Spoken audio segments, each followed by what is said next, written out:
더 뱀파이어 다이어리즈 더 어웨이크닝 1장 9월 4일 일기장에게 오늘 끔찍한 일이 일어날 것입니다. 내가 왜 그것을 썼는지 모르겠습니다. 미쳤어. 내가 속상할 이유는 없고 모든 이유가 내가 행복하길 바라지만 그러나 나는 아침 5시 30분에 깨어있고 무서워. 자꾸만 나만 다라고 프랑스와 여기 사이의 시차 때문에 엉망이 되었습니다. 하지만 그것은 내가 느끼는 이유를 설명하지 않습니다. 너무 무서워. 그래서 길을 잃었습니다. 어제 전날 주디스 숙모와 마가렛 와나는 공항에서 정말 이상한 느낌이 들었어요. 우리가 거리로 향했을 때 갑자기 엄마 아빠는 집에서 우리를 기다리고 있습니다. 현관이나 거실에 있을 거예요. 창 밖을 내다보며 날 너무 그리워했나 봐. 알아. 완전히 미친 것 같네요. 그러나 집과 빈 현관을 보았을 때도 나는 여전히 그렇게 느꼈다. 나는 계단을 달렸다 문을 열고 문고리로 두드렸습니다. 그리고 주디스 이모가 문을 열었을 때 안으로 들어가 엄마가 계단을 내려오는 소리를 듣고 복도에 서서 또는 서재에서 전화하는 아빠. 바로 그때 주디스 이모가 내 뒤 바닥에 가방을 쓰러뜨리고 큰 한숨을 쉬었다. 우리는 집에 있습니다. 라고 말했습니다. 그리고 마가렛은 웃었다. 그리고 내가 지금까지 느꼈던 가장 끔찍한 느낌은 인생이 다가왔다. 나는 완전히 잃어버린 느낌을 받은 적이 없습니다. 나는 집에 있다. 왜 거짓말처럼 들리나요? 저는 이곳 펠스 교회에서 태어났습니다. 나는 항상 이 집에서 살았습니다. 이것은 내 같은 나이 침실 캐롤라인과 내가 몰래 담배를 피우려고 했던 마루판에 타는 자국이 5학년 때 거의 목이 막혔습니다. 창 밖을 내다보면 큰 모과 나무가 보입니다. 맥과 친구들은 2년 전에 내 생일 파자마 파티를 끝내기 위해 올라갔다. 이것은 내 침대입니다. 내 의자, 내 옷장. 그러나 지금은 내가 여기에 속하지 않는 것처럼 모든 것이 이상하게 보입니다. 제자리를 벗어난 것은 나입니다. 그리고 최악의 것은 내가 속한 어딘가에 있다고 느끼지만 찾을 수 없다는 것입니다. 어제 너무 피곤해서 오리엔테이션에 갈 수 없었습니다. 메러디스가 제 일정을 잡았지만 전화로 통화하고 싶지 않았습니다. 이모 주디스는 전화한 모든 사람에게 내가 시차로 인해 자고 있다고 말했지만 그녀는 저녁 식사 때 나를 지켜보았습니다. 그녀의 얼굴에 재미있는 표정으로 하지만 오늘은 군중을 봐야 합니다. 학교 가기 전에 주차장에서 만나기로 되어 있습니다. 그게 내가 무서워하는 이유인가요? 나는 그들을 두려워합니까? 엘레나 길버트는 글쓰기를 중단했습니다. 그녀는 자신이 쓴 마지막 줄을 바라보고 고개를 저었다. 파란색 벨벳 커버가 있는 작은 책 위로 마우스를 가져갑니다. 그러더니 갑작스런 몸짓으로 고개를 들어 큰 창문에 펜과 책을 던졌고 무해하게 튀어나와 덮개를 씌운 창가 좌석. 완전히 우스꽝스러웠습니다. 일레나 길버트는 언제부터 사람들을 만나는 것을 두려워했습니까? 그녀는 언제부터 아무것도. 그녀는 일어서서 화가 나서 붉은 비단 기모노를 입었다. 그녀는 쳐다보지도 않았다. 체리우드 옷장 위에 정교한 빅토리아 시대 거울. 그녀는 무엇을 보게 될지 알고 있었습니다. 엘레나 길버트, 멋지다. 금발 머리와 날씬한 패션 트렌드 세터. 고등학교 3학년, 모든 소년이 원했던 소녀 그리고 모든 소녀가 되고 싶었습니다. 방금 그녀의 얼굴에 익숙하지 않은 얼굴을 찌푸리고 그녀를 꼬집는 사람이 뜨거운 목욕과 커피를 마시면 진정할 거라고 생각했습니다. 씻고 옷을 입는 아침 위식. 그녀는 마음을 달래고 파리에서 그녀의 새 의상을 분류하면서 멍청이를 했다. 그녀는 마침내 페일 로즈 탑과 화이트 린넨 쇼츠 콤보로 그녀를 라즈베리 선디처럼 보이게 했습니다. 충분히 좋다 그녀는 생각했고 거울은 비밀스러운 미소를 지닌 소녀를 보여주었습니다. 그녀의 초기 두려움은 사라졌고 잊었다. 엘레나, 어디야? 학교에 늦겠다. 목소리가 아래에서 희미하게 올라갔다. 엘레나는 부드러운 머리카락을 통해 브러쉬를 한 번 더 돌리고 깊은 장미 리본으로 뒤로 당겼습니다. 그때 그녀는 배낭을 잡고 계단을 내려갔다. 부엌에서 4살 난 마가렛은 식탁에서 시리얼을 먹고 있었고 주디스 이모는 스토브에서 무언가를 태우고 있습니다. 주디스 이모는 항상 막연하게 당황해 보이는 여성이었다.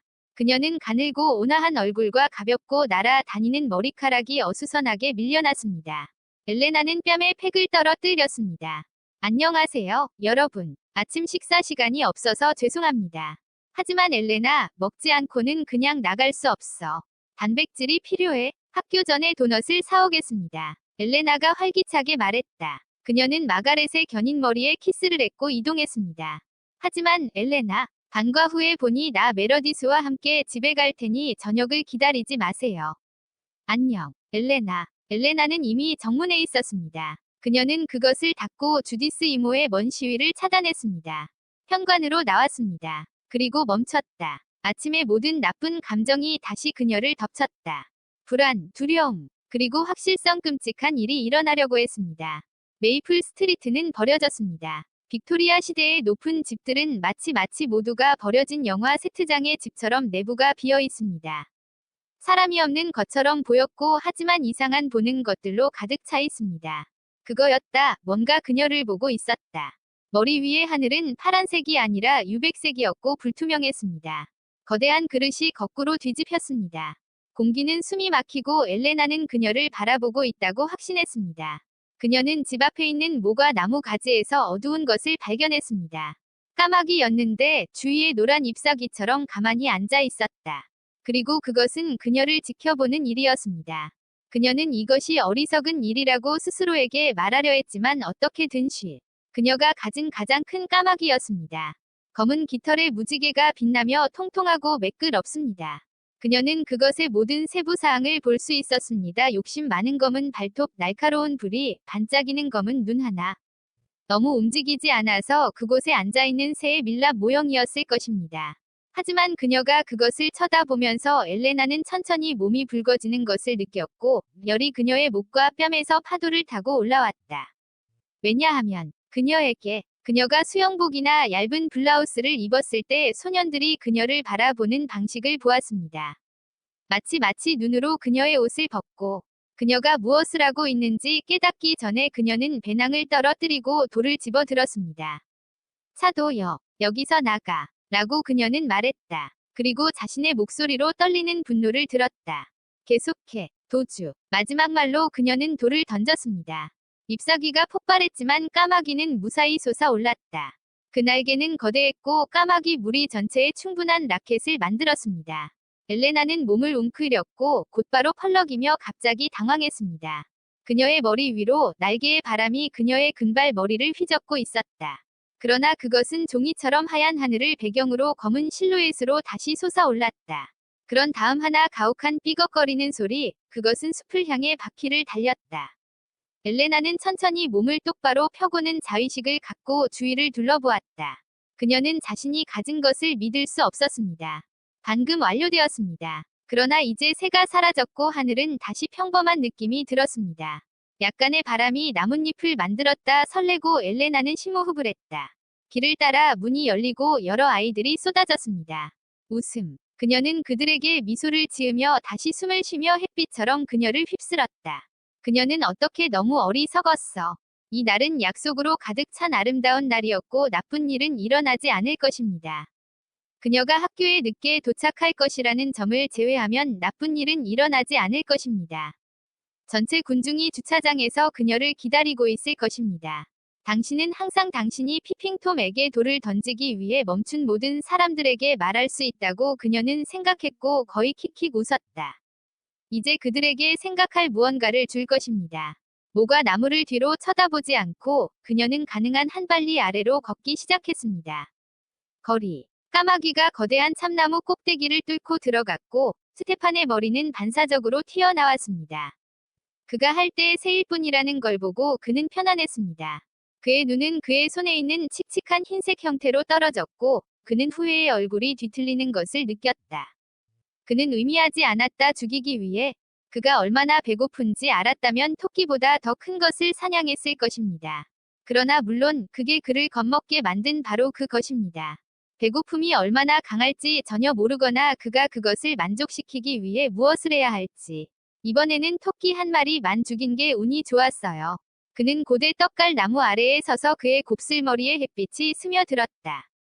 청바지와 티셔츠의 스터펜 살베이터는 평범한 고등학생과 똑같았습니다. 그는 아니었다. 아무도 그를 볼 수 없는 숲 깊숙한 곳에서 그는 먹이를 주러 왔습니다. 이제 그는 잇몸과 입술을 핥아 넣어 써서 얼룩이 없는지 확인했습니다. 그는 기회를 원하지 않았습니다. 이 가장 무도회는 그럴 만큼 힘들어졌습니다. 잠시 동안 그는 다시 모든 것을 포기해야 하는지 궁금했습니다. 아마도 그는 이탈리아로 돌아가야 할 것입니다. 그의 은신처로 돌아갑니다. 그가 일광의 세계에 다시 합류할 수 있다고 생각하게 만든 이유는 무엇입니까? 그러나 그는 그림자 속에서 사는 것에 지쳤습니다. 그는 어둠과 그 속에 살았던 것들에 지쳤습니다. 무엇보다도 그는 혼자 있는 것에 지쳤습니다. 그는 왜 버지니아주 펠스 교회를 선택했는지 확신하지 못했습니다. 그의 기준으로는 젊은 마을이었다. 그만큼 가장 오래된 건물은 불과 1세기 반 전에 세워졌습니다. 하지만 남북전쟁의 기억과 유령 슈퍼마켓과 패스트푸드점처럼 여전히 여기에 살았습니다. 스테판은 과거에 대한 존중을 높이 평가했습니다. 그는 펠교회의 사람들을 좋아하게 될 것이라고 생각했습니다. 그리고 아마도 그는 그들 사이에서 자리를 찾을 수 있을 것입니다. 물론 그는 완전히 받아들여지지 않을 것입니다. 그 생각에 그의 입술은 쓰라린 미소를 지었다. 그는 더 잘 알고 있었다 희망하는 것보다. 그가 완전히 속할 수 있는 곳은 절대 없을 것입니다. 진정으로 자신이 되십시오. 그가 그림자에 속하기로 선택하지 않는 한, 그는 생각을 날려버렸다. 그는 어둠을 버렸습니다. 그는 그 뒤에 그림자를 남겼습니다. 그는 오랜 세월을 흘리며 오늘 새롭게 시작했습니다. 스테판은 그가 아직 토끼를 잡고 있다는 것을 깨달았습니다. 그는 부드럽게 갈색 참나무 잎사귀 위에 그것을 내려놓았습니다. 인간의 귀가 들기에는 너무 멀리 떨어져서 그는 여우의 소리를 알아차렸습니다. 오라, 형제 사냥꾼, 그는 슬프게 생각했다.